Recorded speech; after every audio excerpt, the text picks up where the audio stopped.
there's maybe an unsafe assumption here, but the division has gone from being Green Bay or Minnesota's. That's the past, and the future is Detroit or Chicago. Now, am I being too quick to dismiss the Vikings? Maybe. I think maybe. But the Packers have launched into an era that we haven't seen them in a long time, unless Jordan Love's really, truly the next guy, which it feels like there's very little evidence that Jordan Love is going to be an upgrade from a aging Aaron Rodgers. Like, very little. Now, maybe he will, with a season in front of him, use that year to get better, and maybe he will be the next guy. I'm not particularly concerned about that. Am I unjustly overlooking Jordan Love in Green Bay?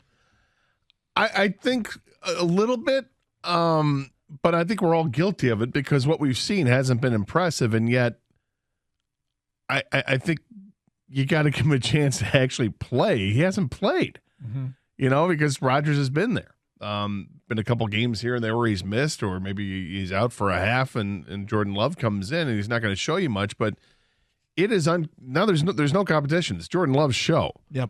So I'm gonna reserve my thoughts on what Jordan Love really is until I can hear or see about what's happening with him in training camps. You got to get through August to get to that. But my first reaction is I was never that impressed with him. I thought he had some pretty good athleticism in college. Maybe he relied on it too much to be, to run out of trouble.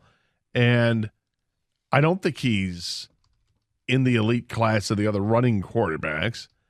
I think he's got a strong enough arm, but I don't think it's anything special. I don't think it's like this most accurate arm. And my gut tells me that he's not going to strike fear in me. I don't think this is the guy that wins games and we're going to rue the day that here comes Jordan Love for the next 15 years running the Packers.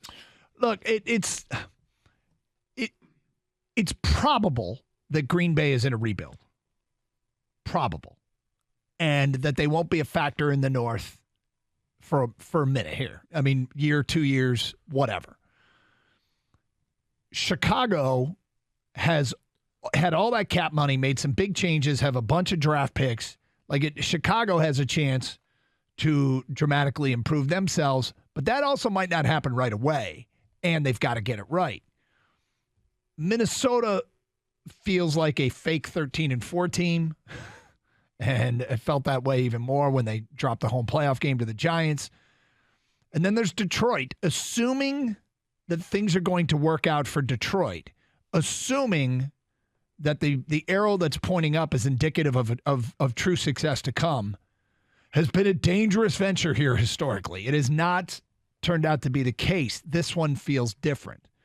And I was trying to figure out why it feels different and why we should feel good about Detroit's place in this division.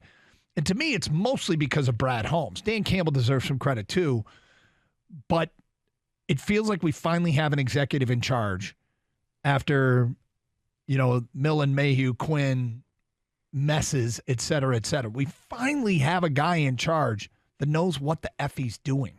Yeah. The early returns on Brad Holmes' work is very, very good. And it's the guys that he is selecting, including, let's face it, one completely dismissed player that is leading this team to success, and that's Jared Goff. Detroit wasn't excited about Jared Goff. Detroit wasn't excited. And Brad Holmes was like, no, we think this guy could be our quarterback. And you know what I said at the time? And it felt accurate in the moment.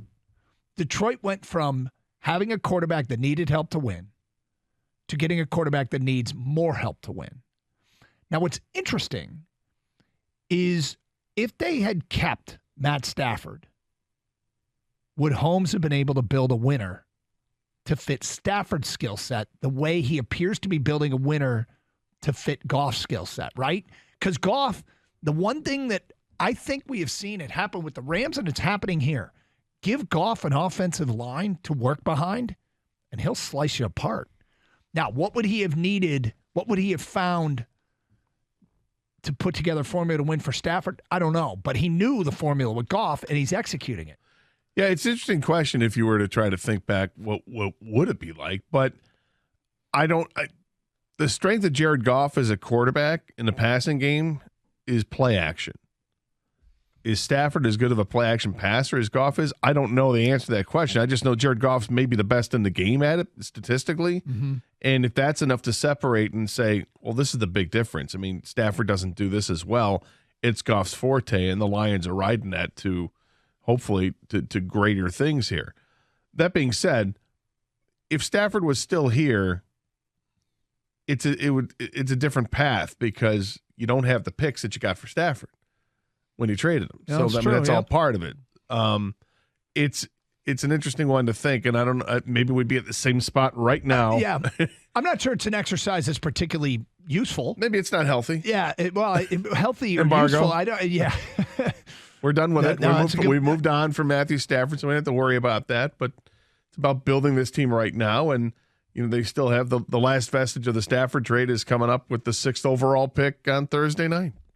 So with that said, I mean, we thought Aaron Rodgers would likely be gone. Now that he's gone, it's almost like, okay, it's official. This is the Lions' division to lose.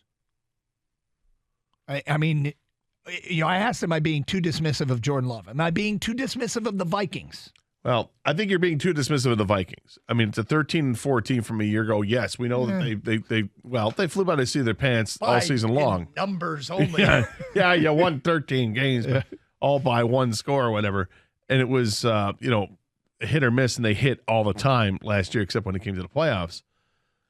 But it's also a team that is they've been pretty good at staying good. Mm-hmm. They haven't been great, but they've been good at staying good. And I'm not ready to say that the Lions are great right now. I think the Lions are the class of the division, and they're better than the Vikings. But I can't dismiss Minnesota just yet. Getting close. Yeah. But I'm not going to do it just yet. I mean, you're hanging another year on Kirk Cousins. Yep. You're hanging another year on some other players there.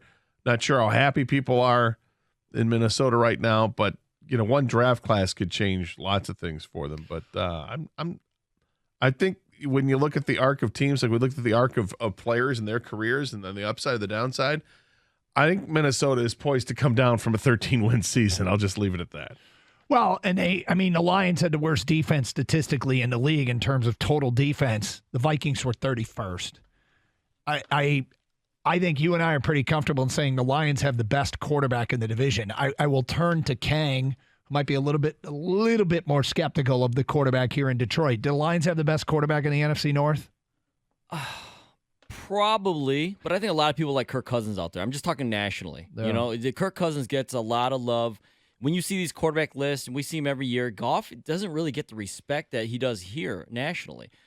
Fields, of course, still early in his career. People have a projection for him. Jordan Love, I'm not ready to dismiss or crown him anything. Just haven't seen enough either way to say he's going to be really bad or really good. They obviously liked him when they traded up to get him in the first round, right?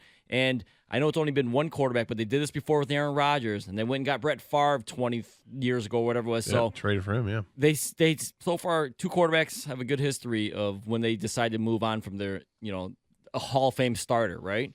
With that being said, I don't want to be dismissive of the Vikings, the Bears, or even the Packers.